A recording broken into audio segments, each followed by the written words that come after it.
Stockton saw profit where others saw wreckage. The Titanic reborn as tourism. This wasn't about safety. It was about spotlight and ego.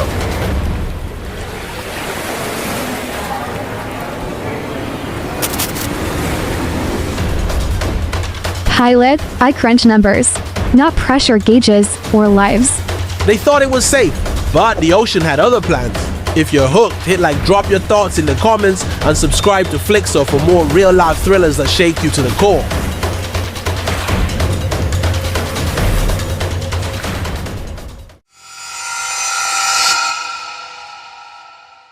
Let's dive into the trailer for Titan, the OceanGate Disaster.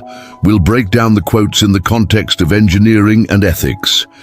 As I'm an engineer, this story hits close to home, and it's not just about what went wrong, but also about what went wrong with engineering. It's inevitable that something like this was going to happen, a mathematical certainty. You can cut corners so many times, but there comes a point where the whole thing falls apart.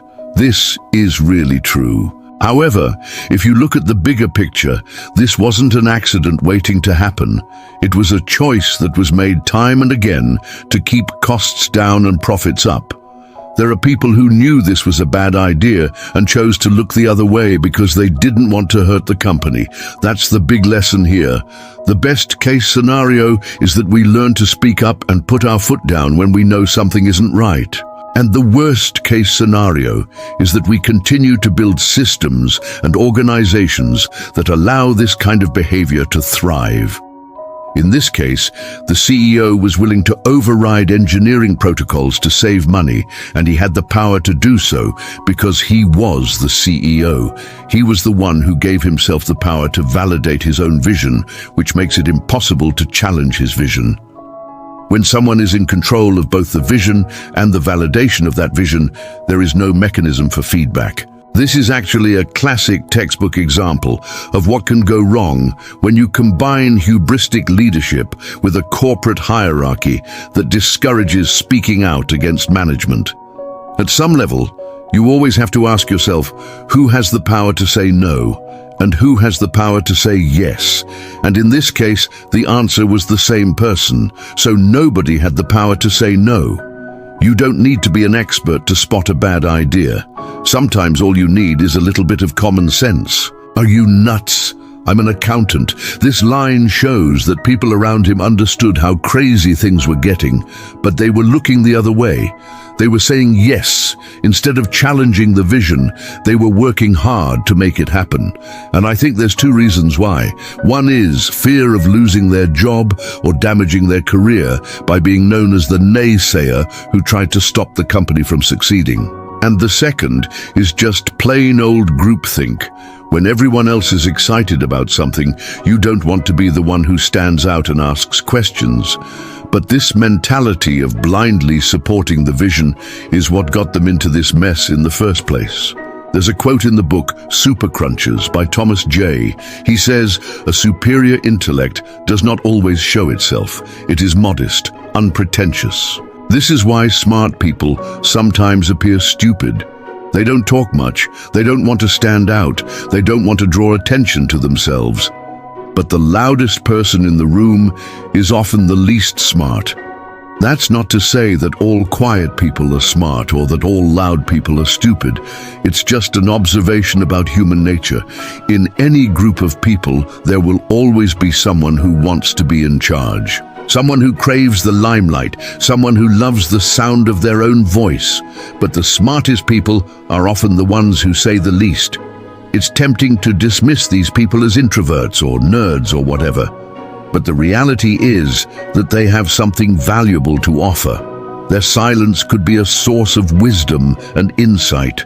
But too often, we ignore them at our own peril. If only someone had listened to the quietest person in the room, maybe things could have turned out differently for Titan. Here are the 4 engineering principles that were violated and why. 1. Redundancy. Redundancy is key in engineering because it allows us to continue operating even when things go wrong. For example, in aviation, if a plane loses an engine, it can still land safely. That's why planes have multiple engines. But redundancy isn't just about having backups. It's also about having checks and balances. For example, in nuclear power plants, there are multiple layers of safety systems to prevent accidents. If one system fails, there are others that will kick in to take its place. But in the case of the Titan, there was no redundancy. If one part failed, the whole thing came crashing down. 2. Fail safe. Fail safe means designing systems that won't cause harm, even if they fail. For example, in the medical device industry, a device that could harm a patient if it failed would never be approved.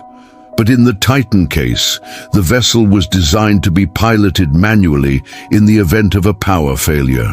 But this meant that if the power failed during a dive, the pilot would have to fight the controls to keep the vessel from crashing, so even if the vessel did fail, it was likely to cause catastrophic damage. 3. Testing. Testing is critical in engineering because it allows us to identify and fix problems before they become catastrophic. For example, bridges are tested to make sure they can withstand earthquakes and hurricanes. But in the Titan case, the vessel was only tested to a depth of 900 meters, even though it was designed to go down to 4,000 meters. So the vessel was never tested to its limits. 4. Certification. Certification is a way of ensuring that products meet certain standards. For example, buildings must be certified to make sure they're safe and up to code. But in the Titan case, the vessel was never certified by an independent third party.